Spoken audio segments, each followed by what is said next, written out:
Oh, hi there. Deadpool here, breaking another fourth wall and hopping onto YouTube to come fuck with the Crow's little models. What the fuck is he absolutely up to here? I have no idea what this motherfucker's working on. Hey, did you guys see the trailer last night to the Super Bowl? Wasn't that incredible? Anyways, my god, this friggin' mask is hot. This whole gimmick is not worth it. I just want to sit around and talk about current events, so I'm gonna take this shit off.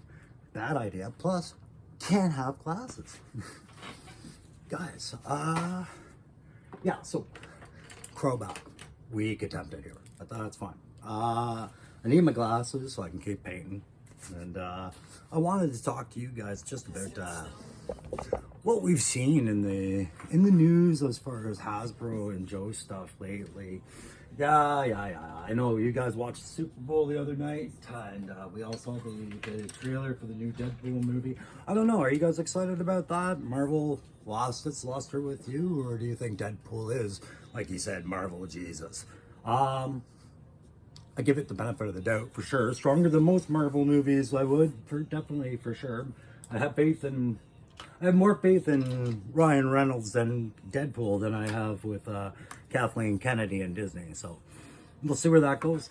But I hope everybody had a good weekend. You all enjoyed the game, and that your work week is off to a good start. Myself, I'm sitting here listening to YouTube 90% of the time, if not Spotify. And lately what I find is I'm either listening to other content creators talking about Joe News, or I'm watching older Joe breakdowns. Either I'm watching the old show, which I've done a lot of, watch some of these sidetracks. I just finished Resolute, if you ever watched that. That's more the darker spin on G.I. Joe as a movie, where there's lots of murder, but it's a lot of Kill Bill tropes and some predictable writing, and that's fine. But it's, like I said, it's that other avenue, just bombarding my brain with it. The kill-off bazooka in that one, and General Blood, I thought that was redeemable. But what's been in the news lately that I wanted to discuss about, well, I'm going to talk a little bit more about my safest and bet than what Hasbro is going to try and blow your minds with this year. But I also want to talk about how we need to manage our expectations from Hasbro this year as well. Very important point. When you think about how consumer feedback is mustered and focus groups will rule out products before they ever see the shelf based on a problem they were facing at the time that they couldn't afford to do, and it shuts down a project that maybe later we all wanted. I'm using vehicles as the example on this. So we'll talk about that. I'm also going to talk about where I see that whole Hasbro mask licensing discussion going. And I think I've mentioned it before, but I definitely hopped on to another YouTube contents creator and left a statement that maybe I should have just made my video about this whole thing. I think people need to calm down, slow down, realize that Hasbro is playing a long game, and let's have a look at that long game for a minute. So I hope you guys are doing something entertaining while I'm doing this, because one of the things I'm not going to do, I was watching, like, for some reason in my feed right now, there's a ton of who is such and such a character, usually a Joe or Cobra, coming at me from JLS Comics. I've gone through almost all of his feeds on that, and he gives you about a 20-minute breakdown on every character out there. There's a couple I can't get a breakdown. So today I went down the rabbit hole and said, why can't I get a breakdown on certain characters? And what it comes down to is two of the characters I'm working on right now are from the mid-2000 line. And they, it's the dark ages of Joe, I guess. It's back when Devil's Due Publishing, I guess, took over, or the IDW.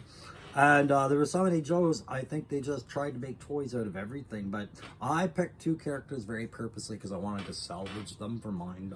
And they're my Tiger Force guys.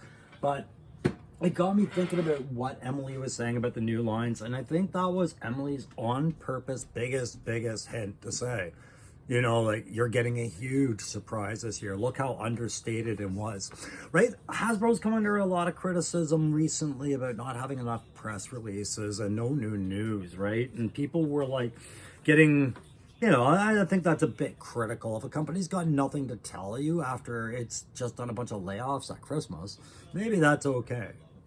maybe you should be okay with the quiet, right? I'm going to turn off the music. But Emily mentioned about how the focus this year and probably next year is going to be to get back onto those lines that they had. And I know that Tiger Force and I just watched the Viper Island talk about it, with the release of the Cobra Ferret comes the possibility of a Tiger Force Tiger Paw. Of course there does.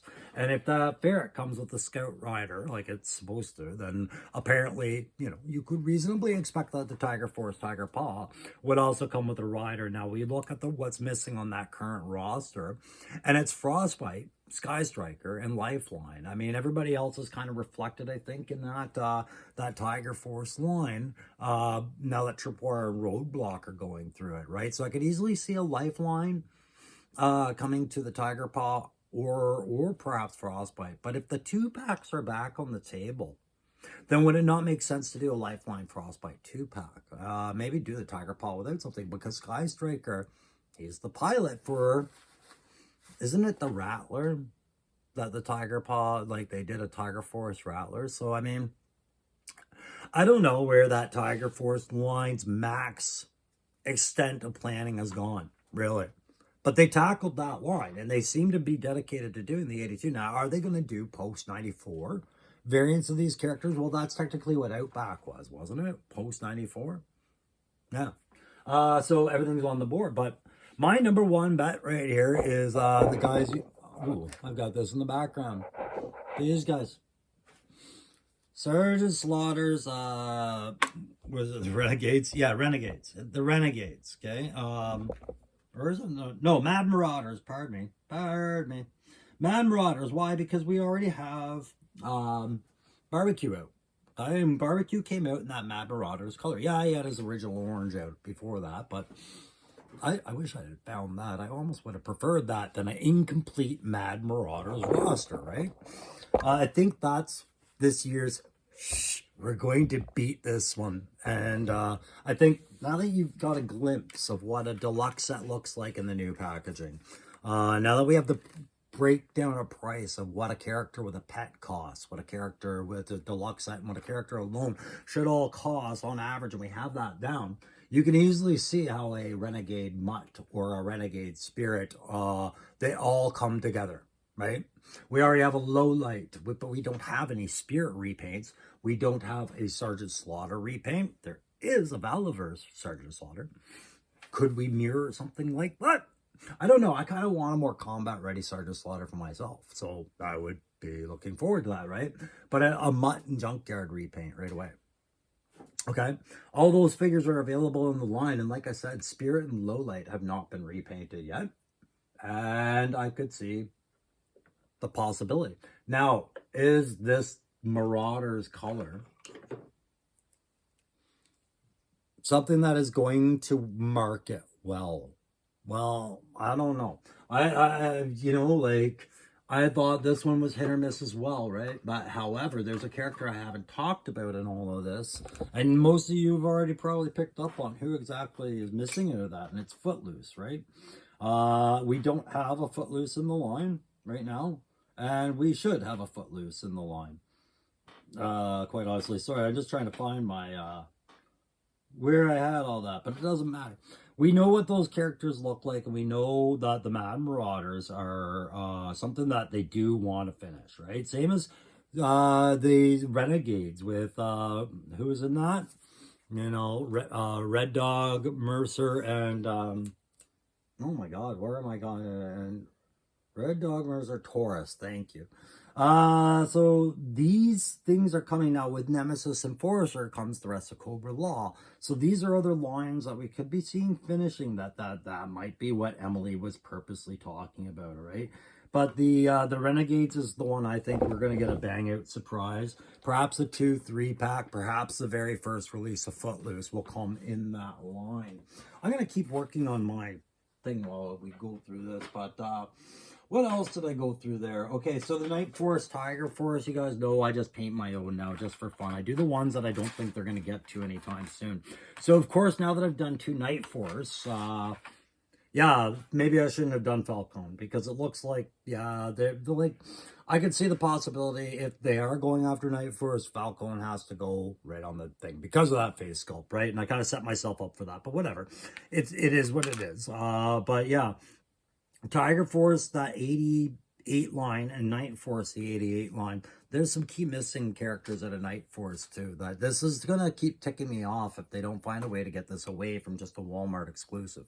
Because we have Sneak Peek, Mainframe. We have a bunch of really great characters in Night Force. And if they are going to broaden up that line, it means that we could very well end up seeing a third repaint of Outback before we even see guys like Psych Out.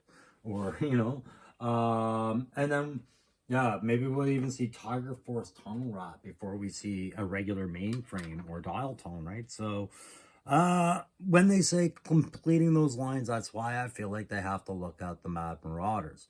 Because, like I said, if you finish out the Tiger Force,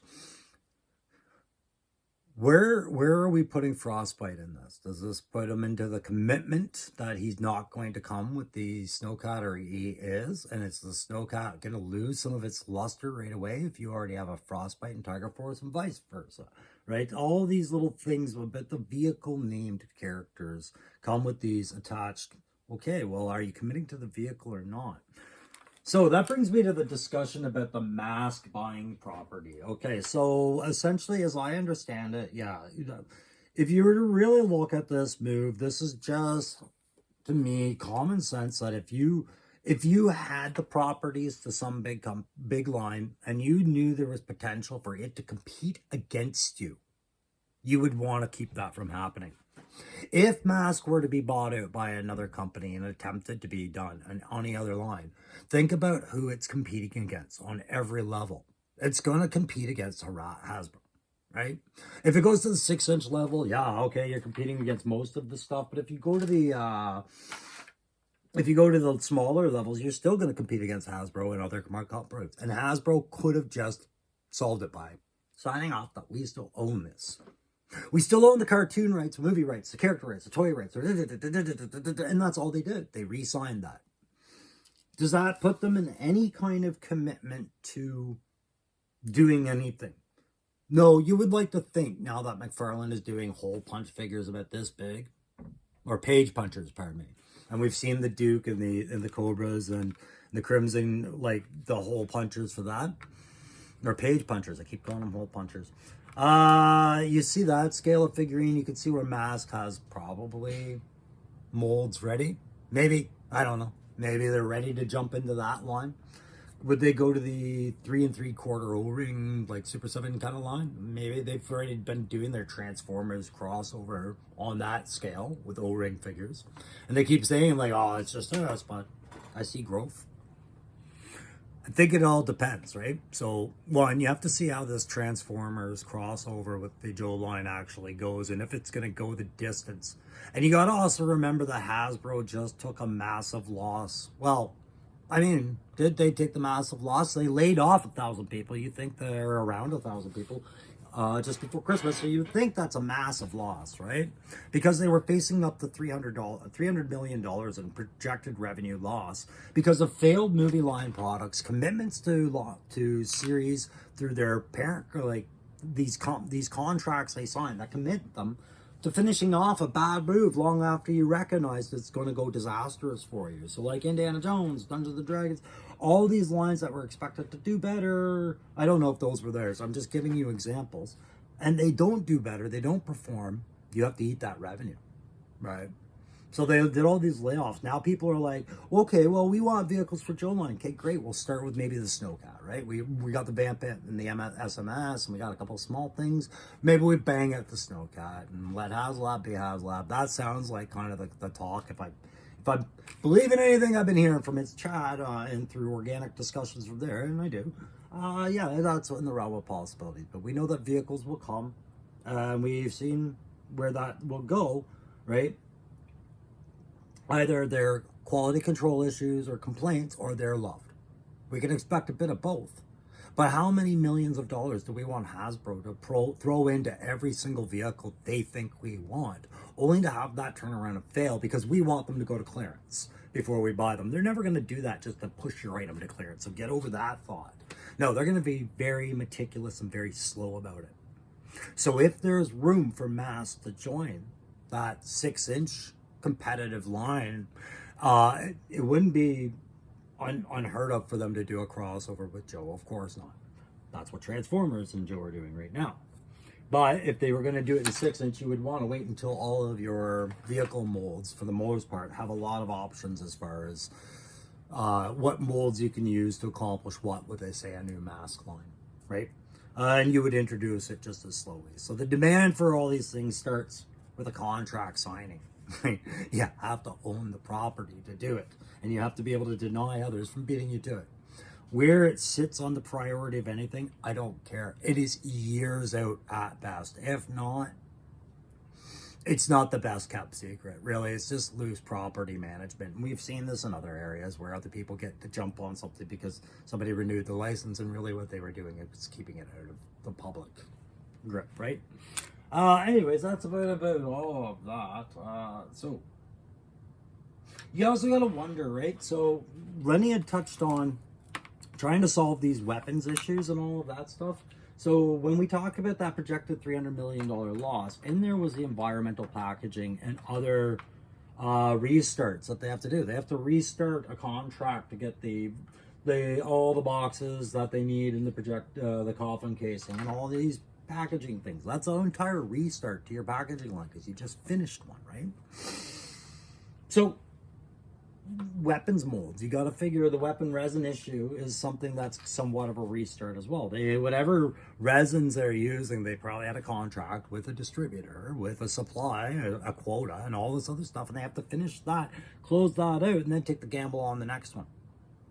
So when you just had a year of saying maybe 300 million projected loss because of bad decisions, you can see where the necessary decisions to fix weapons and things like that, expand lines that are currently working, you can see where those are really tight decisions. So it all goes to say, I think we really need to manage our expectations with what Hasbro is going to do this year for us, where they're going to surprise us, and moreover, where they're not going to commit their names to any early releases on stuff when they're not 100% sure if what they're doing is working, i.e. weapon molds, right? Viper Island showed us today that a lot of stuff that was coming with Doc wasn't necessarily shown in the digital render, right? It shows me that they're still either not confident about it, or they've got so much on the go they just need to placate us a little bit because they're aware they're not giving us enough as far as news, things to talk about, right?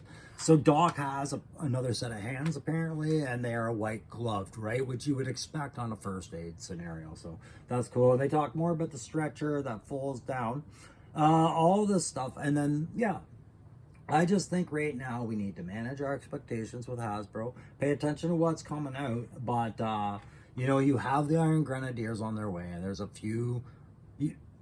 a couple of years of Iron Grenadiers source material in there, I think, if they did it. And as far as the Mad Marauders, I think that's the gimme for this year. I think that's the one you're getting. You'll get a couple more Tiger Force. Maybe you'll get a 2-pack or two of Night Force as well, and I won't even project who you're going to get in that. But I do think Sergeant Slaughter Renegades is the one you have to bank on for this year.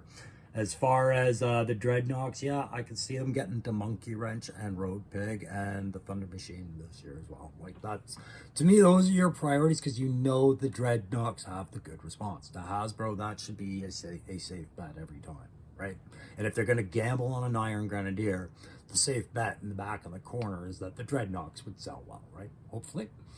So with the Joe, if you're going to gamble on 2-packs and gamble on other things, you have to have a bet that you would want to make Sergeant Slaughter's Renegades, or Mad Marauders, pardon me, something spectacular. So that's where I think it's going this year, guys. That's my gamble on it.